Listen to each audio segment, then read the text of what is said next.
you said a phrase, Drew, that you like awoke like a deep core memory in me. Like, you ever seen that movie, that Pixar movie, with the emotions in the girl's head, Soul? Inside Out?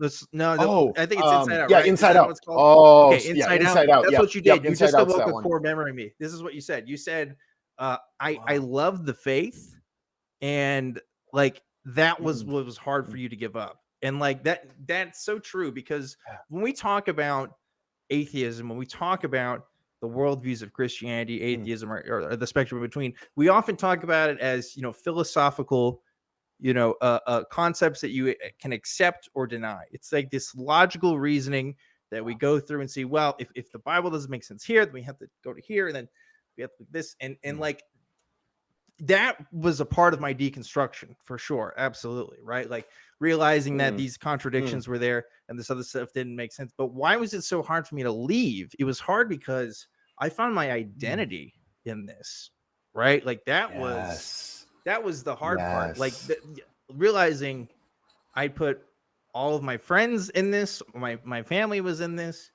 And that was tough. That was so tough to leave, because like, I have heard, Drew, just from doing this show and outside this show, the most awful stories from people you can imagine in being in Christianity. And to be honest with you, for the most part, mine wasn't like that. Mine was pretty good, but like but I couldn't make it work. I couldn't intellectually make it work. So I had to be honest with myself and leave. But that was hard. That was so difficult, because it's a very lonely thing to do. Right. Like I remember just feeling like nobody could relate to that experience, because with atheists that I thought I knew were these super rational, very logical people that I just didn't have that kind of background to. My background was in Christianity, where it's like your emotions are tied to like the Holy Spirit and all these other kind of spiritual concepts. And I don't know. It was tough. It was tough. You kind of had to forge your own path. You picking up what I'm putting down here, Drew? Because you touched that. You touched something in my head there, right? Yeah. Yes, 100%, my friend. 100%. You and me the same. Yes. Well, comment on that, because like how did you do it? How did you leave the good life? Because for me, it was a good life. Like I had some complaints, but it was okay. No, I mean, it was great. I mean, you're right in the center, whether you're a minister or not, but especially if you're a minister or any other, any kind of ministry, pastor or otherwise. But even if you're not, you're right in the center of this epic saga between good and evil and God. You have, the designer of the universe is madly in love with you, at least depending on the kind of Christian. The more fundamentalist you go, the more rightward you tend to go, the more maybe God isn't madly in love with you and he absolutely hates you and detests you and it's all hellfire and brimstone. And that's where you tend to find more of the trauma, right? But if you're more like me, which it sounds like maybe you were, it's less about hell and it's more just about how God has just created this wonderful purpose and plan for you, and just trust in him, live by him daily, and he will guide you into the greatest of wonders. Not quite the name it and fame it, at least for me. It wasn't really the name it and claim it thing, what's it called? The motivational gospel. What's the name? I'm forgetting what it is. But not quite that really, because we didn't embrace that pray for a new car and God will give you one if you're truly believing. But it was just more this, just trust in him, nothing to worry about, never have a care in the world. If something bad happens, it's tough right now for a spell, but you're right in the palm of his hand. Trust him. He has things to teach you along the way. So pick those up, embrace them, and just try and make the most of it as you just live your life open to him, and he'll bring you where he needs you to be. And even if this life ends in death, which eventually it will for all of us, even if yours ends a bit prematurely, so felt in death, at least you have heaven afterwards. But you are always, even in the most difficult of learning lessons, you are always in the palm of his hand and always on your way to great glory. So then you try and leave that.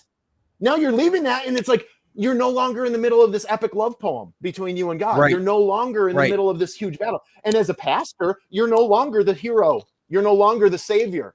Not that I saw myself as a savior or hero. I would not have seen myself that way. But in retrospect, that is very much how that is very much the psychology there. God has placed you on mission. He has given you a personal mission.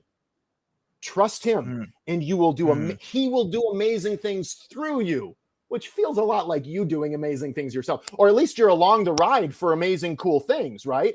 And then now all of a sudden, you realize it's all bullshit. Yeah. And now all of a sudden, all of this just comes to this end, and suddenly, you're just sitting in the midst of this huge, lonely existence.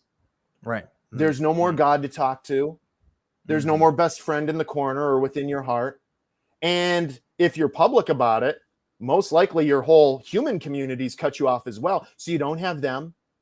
A good friend of mine, he lost, when he went through his, he lost his kids, his grandkids. You guys know, Dave Warnock, right? So like he lost so much. I've been talking about Dave for years, and I've been talking about Dave's story for years, right? He's another one, for those who know Dave Warnock, who went through, his story is so much more difficult than mine. And so you're cut off from everything. And it's just really hard. It's really hard.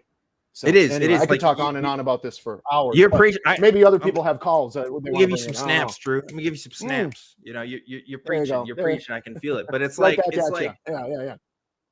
you're part of the structure. You're part of this grand design that is supposed to make you feel special, but also just give you an existential comfort that everything is all right.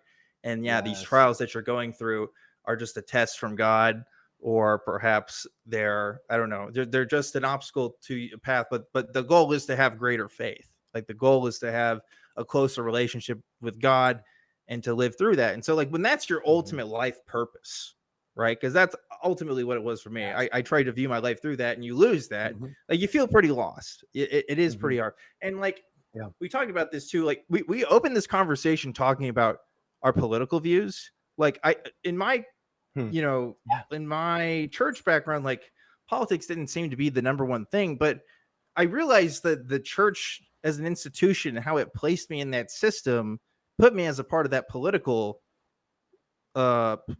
view as well. Like even if I wasn't consciously aware of it, I was informed of a certain political perspective as well, which is why like the intersection of church and politics is so interesting. It's why us as critics talk about that angle as much. Whereas in the church, it really didn't come up because it was almost like you couldn't even see it. It's like your fish can't even see the water that it's swimming in. But that's what I was swimming in, was this perspective as well, right? Of like, well, I understand I need to have empathy, right? I need to have compassion for others because that's what Jesus wants. But I can't accept your marriage as legitimate, or I can't accept that you're having sexual relations with this person is also legitimate because it's not through the sanctity of marriage. It's like there's terms and conditions to your compassion that you have to have when you sign up for this thing. So I don't know. I'm reflecting a lot now because you've opened up again this core memory here when you were preaching there. But it's true, it's hard. So we're having a great conversation. I want to ask you one more question though before we talk to some callers here. And I want to know, so we're talking about having this path, having this life set out for you through the narrative that there is a God, he has a purpose for you, and this is the community that you're supposed to be serving in. When you lose that, what do you do after that, Drew? What did you do after that? How did you build the pieces? Yeah, so for me, the first step was a little bit more of a cognitive philosophical role. And I'll just touch on that very briefly because I know the thrust of what you're saying. I believe what the thrust of your asking about is more from a community lens. But the first thing I did, I felt the need to completely disconnect. I stepped back from everyone. I defriended my entire Facebook list. I actually even took a sabbatical from my marriage, if you will. And I just I felt so much pressure. I felt so claustrophobic from an ethical framework lens, from just an understanding the worldview lens, because from the time I was in high school, I was the kind of guy, as progressive as I might appear in some things. My entire identity, like you said, was Jesus. I was nothing without him. And I did everything I could all day, every day to build my entire life around what I believed the Bible taught. I would get up every day and have a list of things set before me of things I'm going to sacrifice today for my God. Just meaning lifestyle things. Okay, I prefer pepperoni, but so-and-so prefers, cheese. So I'm going to deny pepperoni today. Just, whatever, all these things. And now that's all gone. And I'm like, I had no idea how to function. So I took 6 months and just unplugged from everyone and everything and just spent all day reading and walking up and down the Chicago lake shores and just kind of rebuilding my sense of ethic. Because I talk about this a bit on secular sexuality, the episode I was on a few weeks ago. I go into this in more detail in terms of just from what are my sexual ethics, just what are my ethics in general, and how do I rebuild this from the ground up? Because I took nothing for granted. I mean, my previous ethic at one point was, abortion is murder. Yeah. And now I'm realizing, wait a minute, even murder is the worst sin ever. Even that isn't actually a sin at all, maybe. And so if that's not a sin, then is it a sin to just walk up and unconsensually grab a woman? Which is something that I was encouraged to do fresh in my deconversion as I was navigating how, as a new, remember I mentioned the sabbatical for my wife that turned into a divorce. But so now I'm trying to navigate all these things. What's right? What's wrong? Some people are telling me, no, you can go ahead and do that. They like it when you do that. Yeah. I mean, I don't know. Do they? I don't know. I mean, if murder is not murder, then maybe sexual ethics aren't sexual ethics. Like, how do so I had to rebuild the entire groundwork. Then I landed in humanism. Then from there, it is, well, how do I build community? What does that look like? And I was so alone for like 2 years, 2012 to 2014. Then in 2014, someone connected me to another former fundamentalist, former evangelical group. And then someone in that group this was an online Facebook group, which was Moody. It's called the Moody Heretics. You talk about Moody Bible Institute, the Moody Heretics Facebook group. Someone in there was a former minister, and they're like, we need to connect you to the Clergy Project. And that's when then it's like, whoa, I'm not all alone in this thing, y'all. Like, there's a whole world of people just like me. I thought I was like the only one, pretty much. And then that's when I started to feel connection. So long story short, I guess, is you can look in a lot of different ways. If somebody has a call on this, we can go into more detail. But I have a bunch of ideas for you, I guess, if we want to go into it in terms of online community, offline community, real life community, developing community, all that kind of stuff. It's so interesting you mentioned just the rebuilding of your ethics, because for someone who is maybe outside of the Christian space, that may sound pretty radical. Like, that may sound like a hyperbole, but it's really not. When you're told that this book and also this community and this person, i.e. God or being, is the foundation for your ethics, period. Like, you don't do anything outside of what the big man upstairs tells you to do, then you really don't know how to navigate the world. I wish, look, I could have read Aristotle. I could have read John Rawls, like Jeremy Bentham. Like, if I had grown up with those guys instead of fucking Paul, like the Apostle Paul, I think like I would have had a better understanding of what's right and wrong, right? And it's still like it's something we all have to figure out, right? Like, ethics is still a developing field, something that we have to change. But it's like, the Bible was not it. It was not it. Like, it really is so basic in its ideas of morality. Like, okay, there's some people that say Jesus was this great moral teacher. Okay, sure, he had a few one-liners and a parable or two. But like, have you read like Kant? Like, these guys like made whole books about how to be good, and they still don't know how. Like, it's very complicated.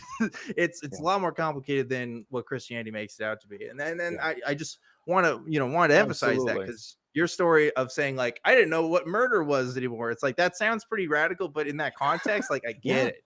I know what you're trying to say, because it's very hard to get that through.